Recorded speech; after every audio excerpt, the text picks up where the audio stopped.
I thought he was as dialed in as he could be. I thought his body language was great all night. I thought his execution, both sides of the plate with his fastball, wasn't overthrowing it. I thought he used his curveball really effectively tonight. And he's a pitch away from just having just an awesome outing. And so I think there's some frustration there. But, I think there's a lot of really good takeaways from this that we need to keep building on. And, yeah. Bob. Aaron, just following up on that, do you have a theory as to why someone as dominant as Cole, who is usually so unhittable, can be so unhittable, has given up so many home runs? Yeah, I mean, I think it's a little wild and crazy that,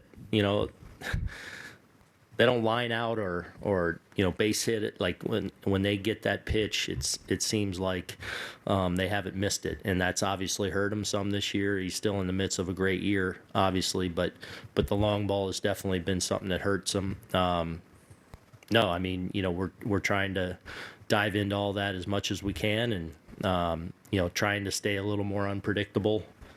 Which I thought he did a really good job of tonight, and I thought he used both sides of the plate well tonight. So, Pham,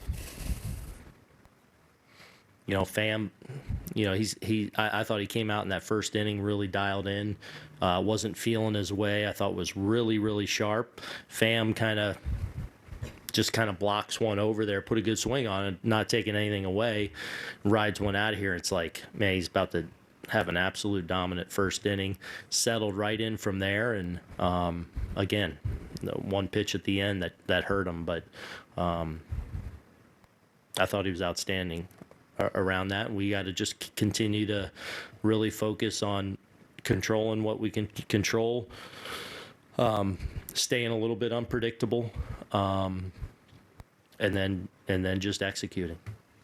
Tom, middle. Aaron, another win in your last at bat. What is it about this team that you've been able to do that so often this year? There's a really good professionalism to the group. I think more often than not when we've been whole as a team, and obviously here lately we're getting more whole. I think that when that's the case, the quality of at-bats shows up over the course of a game, even when you don't necessarily break through or score, when you're having tough at bats, which I feel like we've been doing a really good job of lately. It usually puts you in a good position to outlast some teams late. And when you've been in those situations a lot and are familiar and have had success, that certainly helps, from a confidence standpoint, that we get in those late inning situations, we're going to find a way. Dan. To the right. Aaron, how long were you going to ride Loizaga there? You didn't have anyone up in the bullpen, I think, in the ninth, did you? I got kicked out, so. Sorry. How long was Matt going to keep? Yeah. We're, with Lowe having a couple days down, we're good with him going, 2 innings, like the way he was throwing the ball. So, as long as he was still sharp and we felt like effective and, not right. Well, I don't know what the pitch count got up to there, but felt like he was the guy we wanted to finish this one as long as he was sound. And we felt like even with a couple base runners there, we felt like he was in a good spot. I know you have a lot of things to sort out in the bullpen, but how important is that ninth inning, a closer before the postseason? Is that something you want to settle on? No. A closer, no. It's going to be nightly basis. Obviously Clay last night in a 2-inning stint was excellent. Tonight, Lowe. I feel like Efros can get back in that mix. On a given night, it may be Trevino. It may be Wandy when he comes back. We'll see what we have with Britt moving forward. Like, it could be a little bit of everyone sharing that depending on how we get to that point. Again, we're going to try and get guys where we think they can be most successful. So that may be launching a Holmes or a Lowe earlier in a game in a big spot, and that therefore it's going to fall on somebody else. So we just want to get those guys pitching well, pitching with confidence, pitching against spots in the order we think they have a chance to be successful. Dan, can you hand it to Chris in front of you? Thank you. For Gerrit, do you feel like there are times where you may get caught up in the moment and then it leads to a bigger, more detrimental moment for you guys?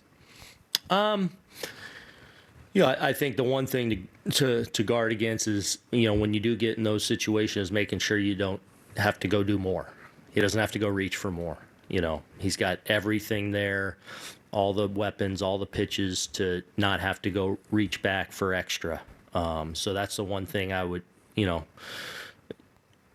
to make sure we guard against. And I don't necessarily think that was the case tonight, but I think there are some times where maybe tries to bully his way out of a situation instead of just making sure he executes with what he's got, which is plenty.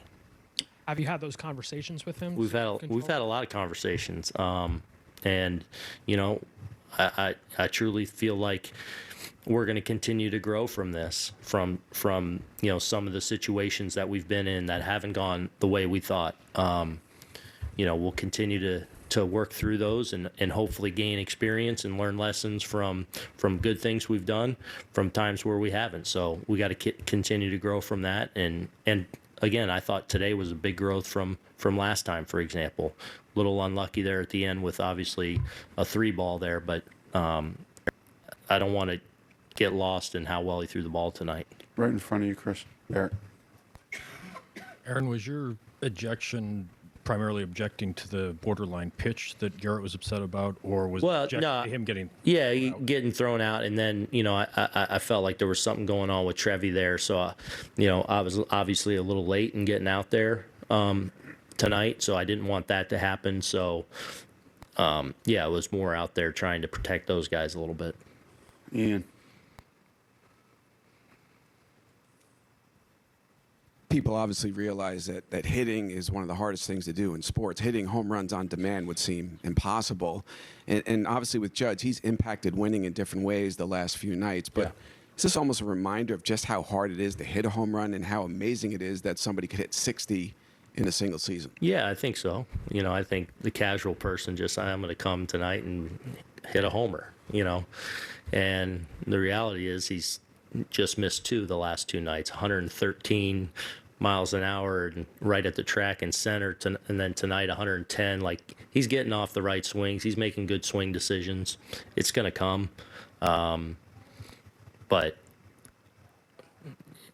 it is a peak behind of just how great a player he is, too, that when he doesn't hit the ball out of the ballpark, he's still impacting us in a big way, getting on base, his outfield play, on the bases. So I've just been really, with obviously all the noise around this and the excitement around this, understandably, he's still going out there and just putting together good at bat after good at bat.